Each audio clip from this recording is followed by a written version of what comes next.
Encore une masterclass. Bienvenue dans cette review de Forbidden Door qui a eu lieu dans la nuit de dimanche à lundi. C'était long, c'était très lourd, mais c'était long. Très chaud de 1h à 2h, chaud de 2h à 7h du matin. On s'est couché à 7h du matin un lundi. Donc big up à tous ceux qui se sont levés pour aller bosser quand moi je suis allé me coucher. Navré. Disons qu'au moins on en a eu pour notre argent, ça c'est une certitude. On passe rapidement par le pré-show, Divine Dominion, Megan Bayne et Lena Cross défendaient leur titre contre Olympia et Thunder Rosa. Évidemment, c'est gagné, on n'en parle plus. Mais également Maika qui affrontait Sky Blue, c'était un match qui avait été annoncé lors de Collision juste avant. C'était le dernier match de qualification pour le Survival of the Fittest qui aura lieu mercredi. En gros, ça va être un match à plusieurs catcheuses pour définir la nouvelle championne TBS. Et Maika a battu Sky Blue, donc elle rentre dans le match de mercredi. Mais ça, on en parle jeudi pendant le rewind. Et également Drilla Moloney qui a battu Daniel Garcia, match qui avait été rajouté un peu à la dernière minute. Osef du début à la fin. Allez, c'est parti, et on commençait le show directement par le 3-way en tag, donc c'était les Young Bucks contre Hell Sky Team contre Unbound Co, et on a eu un très gros match, il y a eu plein de super spots. Évidemment, c'était un Floris Lava. J'en avais parlé pendant la preview du fait que Titan, je sais pas comment on dit, Titan, j'avais vu très peu de choses de lui, de ce qu'il avait fait au CMLL l'année dernière, et bah là, il m'a fait vraiment forte impression, le gear était ultra stylé, il a très bien catché, il a proposé des super trucs, j'ai vraiment adoré, ça m'a vraiment fait forte impression, ouais, c'est le bon terme. Donc ça, très bonne découverte, ou en tout cas vraiment pour approfondir un petit peu le catch de Titan, j'irai me brancher un petit peu plus là-dessus. Tous les autres ont plus ou moins fait le minimum syndical, mais ils sont tellement forts que le minimum est tellement haut, que bah ça a sorti un très gros match. On a vraiment commencé, moi je lui ai mis 4 étoiles sur Dropkick, on a vraiment commencé par une grosse affiche, je m'attendais pas à ça pour débuter, et finalement ça a été ce qu'il fallait, c'était un bon apéritif, il y avait des super spots, de la bonne gym, voilà, c'était de la très bonne gym. De toute façon, comme on avait dit, avec les noms qu'il y avait dedans, c'était un Floris Lava match, donc fallait pas toucher le tapis du ring, c'était le but du jeu. À ma grande surprise, par contre, victoire des Bucks, je m'attendais pas du tout à une victoire d'une équipe All Elite Wrestling, parce que bah, c'est le genre de match où tu peux offrir une victoire aux promotions qui sont invitées pour le show. Donc là, c'était en l'occurrence NJPW et CMLL. Ça n'a pas été le cas. Surprise. Rien d'alarmant, rien de ouf à signaler, c'est une victoire quoi, c'est pas quelque chose qui va mener à un truc important, victoire des Bucks, voilà. Et par contre, deuxième match, alors là on avait vraiment pas le temps de se poser, on aurait pu souffler un petit peu, non, Kenny Omega contre Zack Sabre Jr.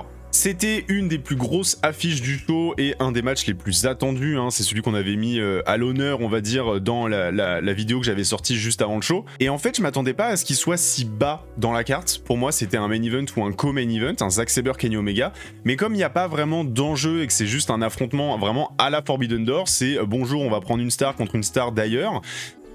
Et bah finalement, c'est pas si déconnant et c'est pas plus mal de l'avoir posé là.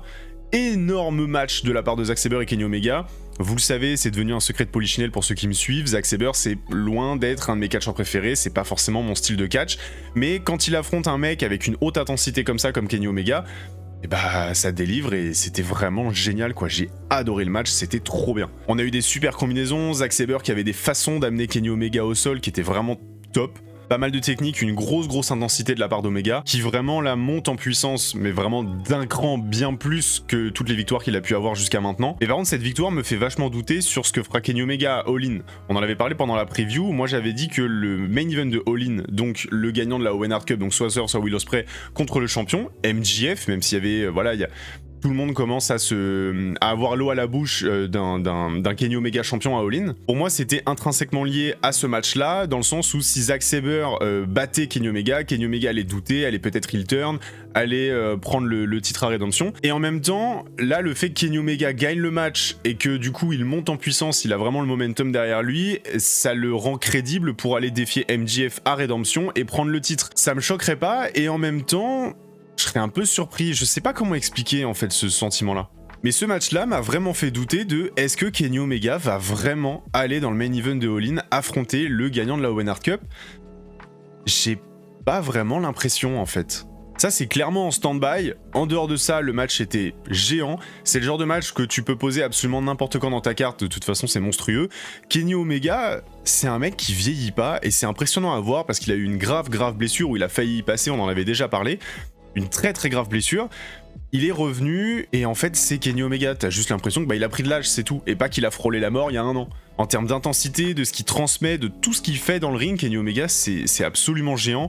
Et j'ai beaucoup de mal à imaginer des catcheurs meilleurs que lui, tellement le mec sait tout faire et fait tout bien quand il propose quelque chose quoi. Bon, on a pas mal de matchs à traiter, donc je vais pas pouvoir non plus m'étendre énormément. C'était clairement pour moi le deuxième meilleur match de la soirée, et j'ai juste relevé une petite phrase de Nigel McGuinness qui dit à la fin du match: le catch est une forme d'art et ceci est une pièce de collection. On est bien d'accord, mon cher Nigel.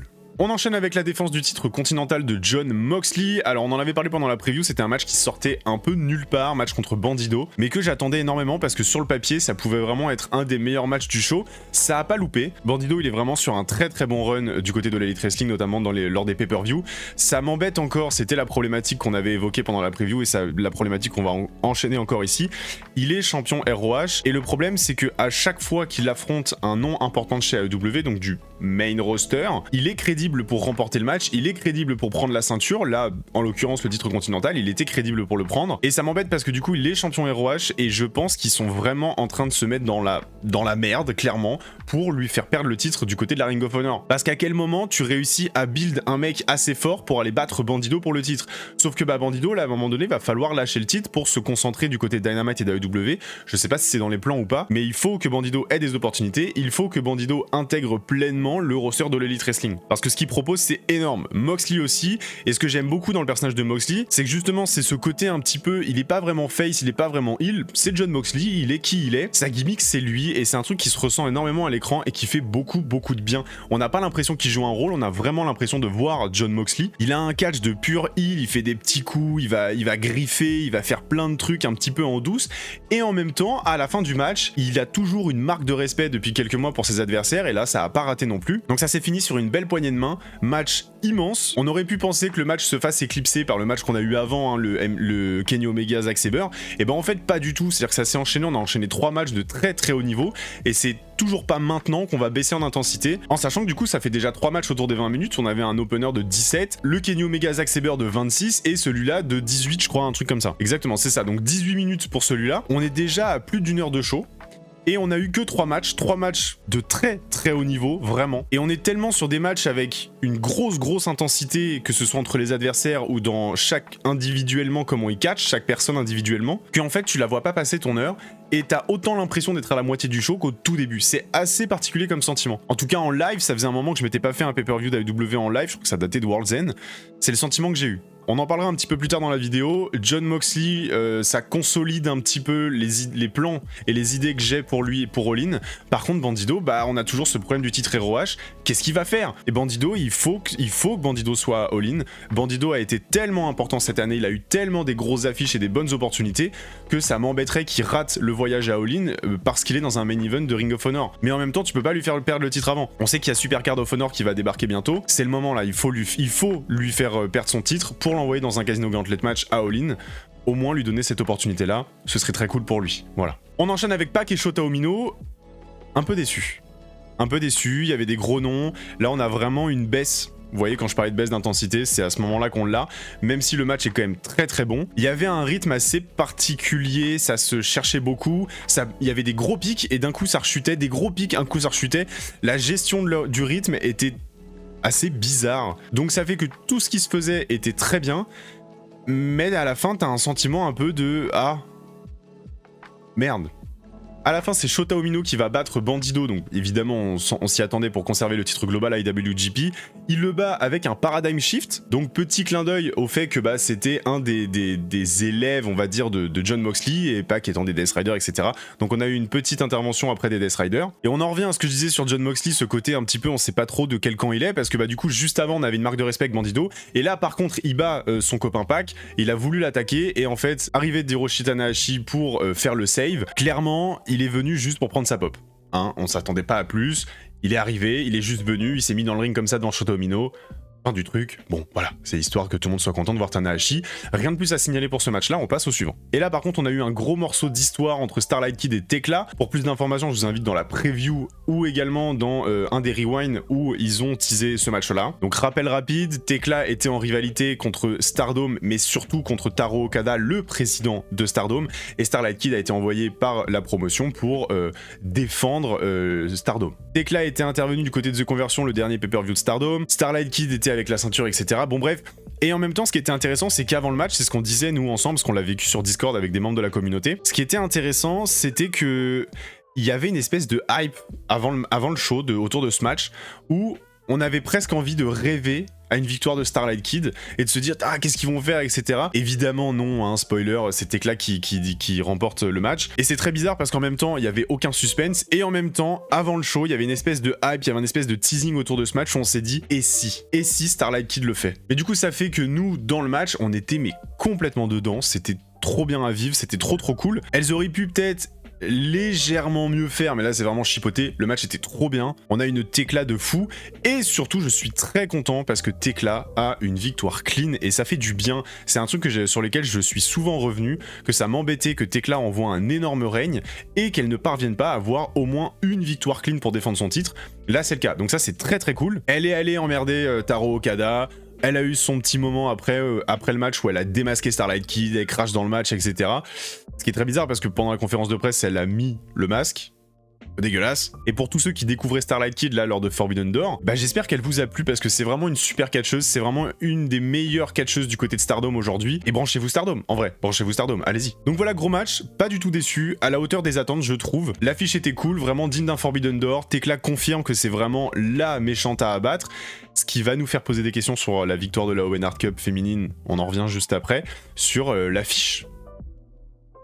Mais on voit ça plus tard. On enchaîne avec le seul match pas terrible, bien mais pas terrible du show, c'était Adam Copeland et Christian Cage qui défendaient les titres par équipe contre les Dogs, donc Clark Connors et David Finlay. Le match est osef.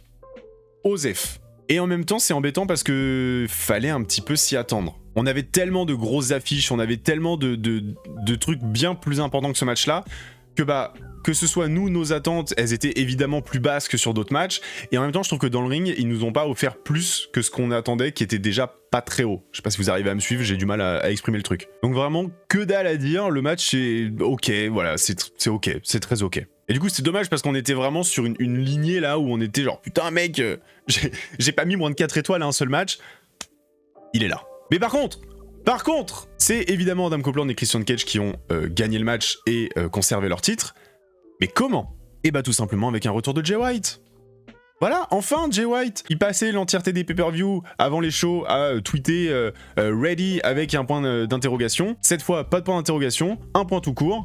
On s'est dit, ce serait quand même marrant qu'il soit enfin là depuis le temps, il nous emmerde à chaque show. Et bah ouais. Et bah ouais, retour de Jay White. Jay White qui a porté un Blade Runner sur David Finlay. Est-ce qu'on nous teaserait pas une affiche pour All-In ou en tout cas pour Redemption? J'ai très hâte de voir la suite, en tout cas de ce côté-là, du côté du Bang Bang Gang et des Dogs. Ça va mener Adam Copeland et Christian Cage à aller ailleurs. Par contre, on a le retour de Jay White et ça, c'est le truc le plus important à noter pour ce match. Allez, on enchaîne avec le gros run des 3 derniers matchs. Maya World et Mercedes Moné en finale de la Owen Hart Cup féminine. Maya World était absolument pas attendue aussi haute, déjà parce que de base, elle était pas prévue du tout dans le tournoi. Mercedes Moné non plus. Et on a appris qu'en fait, à la base, c'était Toni Storm qui était prévu en victoire de la Owen Hart Cup, pour finalement, après l'absence de Toni Storm, définir Willow Nightingale comme vainqueur de la Owen Hart Cup. Mais comme les deux, donc Toni Storm est absente, Willow Nightingale s'est blessée, ils ont fait avec ce qu'ils pouvaient, et c'est assez marrant de se dire qu'ils ont fait une finale avec deux catcheuses qui étaient absolument pas prévues il y a 3 mois. On aurait pu rêver d'une victoire de Maya World pour faire un affrontement face contre heel, All-In contre Tekla. C'est finalement Mercedes Moné qui va vite briser le non-suspense de cette Owen Hart Cup féminine dans un match que j'ai trouvé en live. Je pense qu'il y avait beaucoup de fatigue qui venait à ce moment-là, donc j'arrivais pas à être implanté dedans et j'étais pas le seul dans le vocal, mais que je me suis refait et qui est exceptionnel. La performance de Maya World, malgré 2-3 déchets, mais elle est jeune, elle a même pas 24 ans, était géante. Les deux sont géantes. Mercedes Moné a encore prouvé que c'était une des meilleures catcheuses du monde à l'heure actuelle. Maya World, qu'elle était ultra crédible pour plein de choses, et je pense vraiment, parce qu'on a eu une petite promo de Tekla à la fin du match, d'Athena, pardon, je pense vraiment que Maya World est la catcheuse du côté de l'AeroH qui va détrôner Athena. En tout cas là, elle a toutes les cartes en main pour le faire. Elle était ultra crédible pour affronter Mercedes Moné et surtout pour la battre, ce qui était vraiment pas gagné pour beaucoup de catcheuses du roster. Donc vraiment, foncez voir ce match.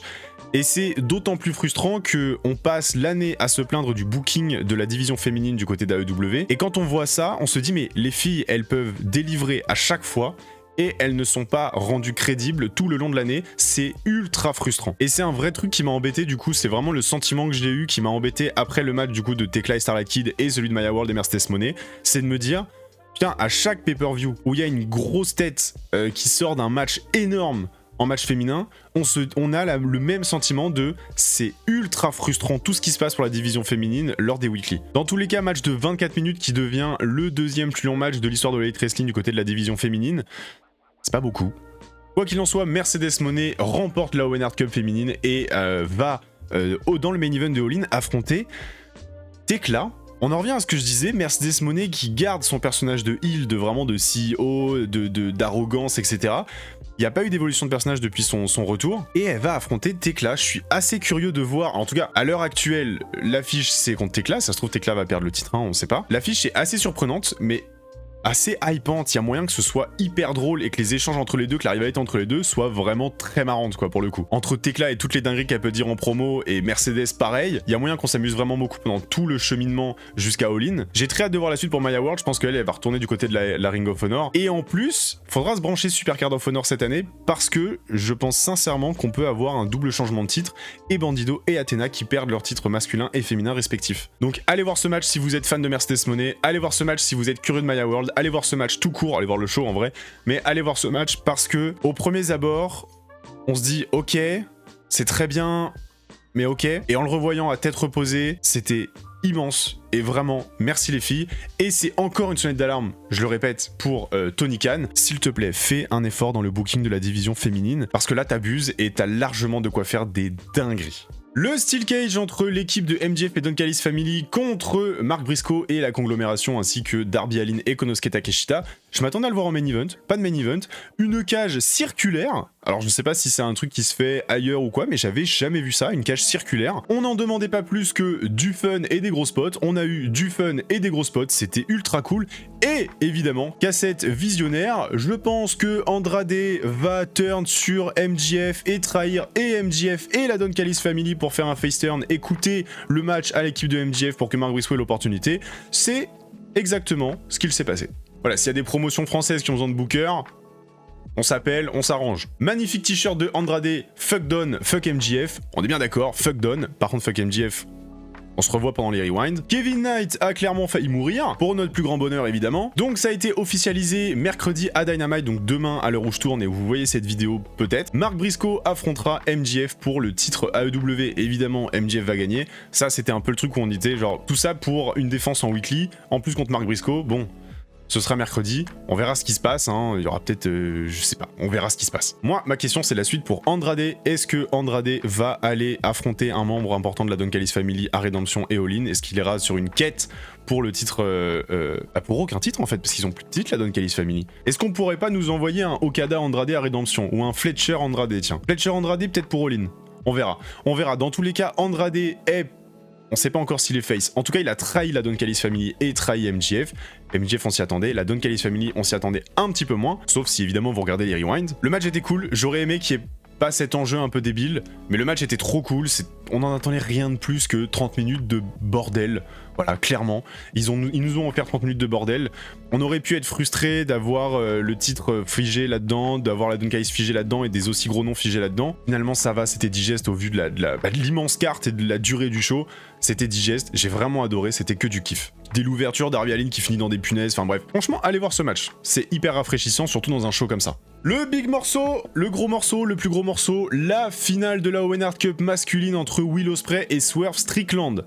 il va y avoir pas mal de choses à dire. Déjà merci messieurs, c'est un 5 étoiles. Ensuite, Will Ospreay remporte la Owen Hart Cup masculine. Oh là là, je suis surpris. Comme Mercedes Moné, hein, les deux gagnants ne sont pas du tout surprenants, mais c'est la preuve que quand le chemin qui mène à une victoire non surprenante est génial, eh ben on s'en fout que la victoire ne soit pas surprenante. Big up aux deux entrées et celle de Swerve qui m'a beaucoup rappelé Lobo, ainsi que Will Ospreay qui m'a rappelé Bane, hein, ça c'est plutôt évident en vrai. Les deux hommes se sont mis à l'honneur de DC Comics pour nous offrir une performance absolument magistrale. Moi qui avais été déçu de leur deuxième affrontement l'année dernière et qui avait adoré leur premier à Forbidden Door il y a 2 ans, et bah cette fois, un partout balle au centre, c'était incroyable.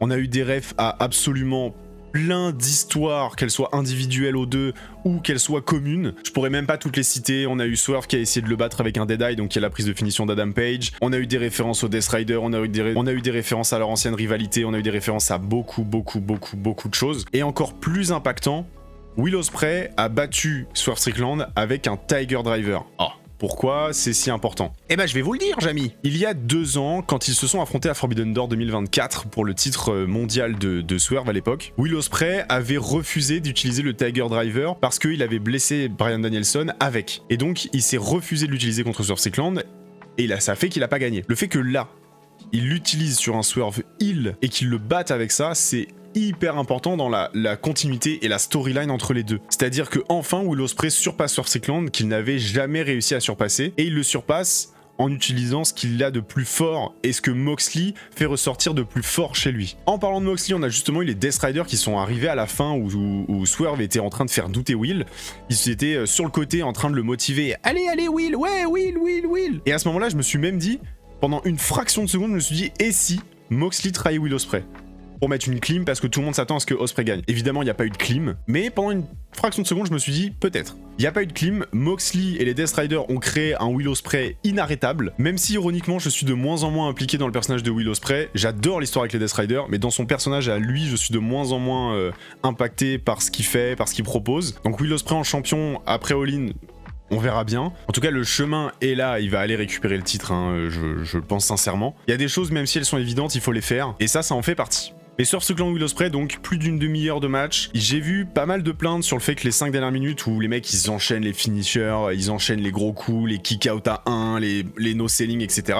C'est purement ce que beaucoup de gens détestent chez AEW, c'est aussi ce que beaucoup d'autres adorent. Moi je m'en fous un peu, je vous avoue, je me mets dans le match et je regarde la proposition du match. C'est pas quelque chose qui me dérange en vrai. Évidemment tout dépend de la physionomie de ce qu'on voit. Là vraiment ça m'a pas dérangé du tout, au contraire j'étais en mode waouh putain encore, ça s'arrête quand? Et au moment où ça s'arrête tu fais waouh ça y est c'est fini. Bref, je sais pas, moi je le ressens vraiment pas du tout comme beaucoup de ces gens-là. Quoi qu'il en soit, c'était énorme, un des meilleurs matchs de l'année à mes yeux, et je suis très content que Swerve Strickland se ressorte enfin un petit peu les doigts. C'est ce qu'on disait, Swerve en weekly, c'est le minimum syndical, il vient prendre son chèque. Swerve en pay-per-view, c'est une autre histoire et il l'a encore prouvé. Mais ça consolide un petit peu ma piste de Moxley Swerve pour le titre continental à All-In, parce que là du coup Mox est venu, il est pas intervenu physiquement dans le match, mais il a motivé Ospreay, il a clairement pris parti, etc. Et comme on a quand même cette histoire qui traîne de Swerve Strickland et Will Ospreay qui voulaient défaire les Death Riders et qui ont défait les Death Riders l'année dernière pour aider Adam Page à remporter le titre, Swerve il va peut-être se mettre en quête de frérot, je t'ai pas oublié,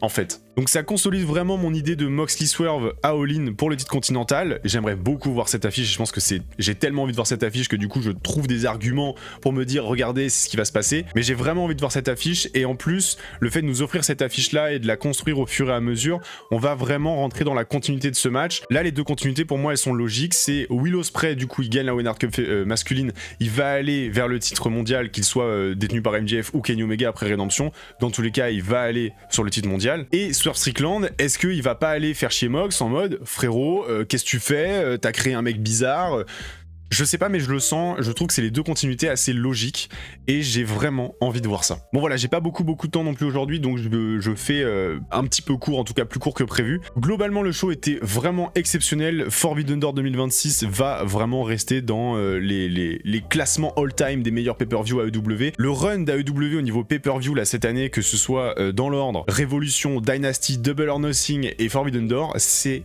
un sans faute. On peut critiquer énormément de choses au niveau du weekly, Dynamite et Collision depuis le début de l'année, mais alors les pay-per-view, c'est un sans faute. Il n'y a pas un pay-per-view qui n'a pas été exceptionnel. Ils sont tous à un niveau stratosphérique. Et ça c'est géant, et en même temps ça met la barre tellement haute qu'il suffit que ce soit pas exceptionnel mais juste très très bien, qu'on sera déçu. Donc là faut continuer le run.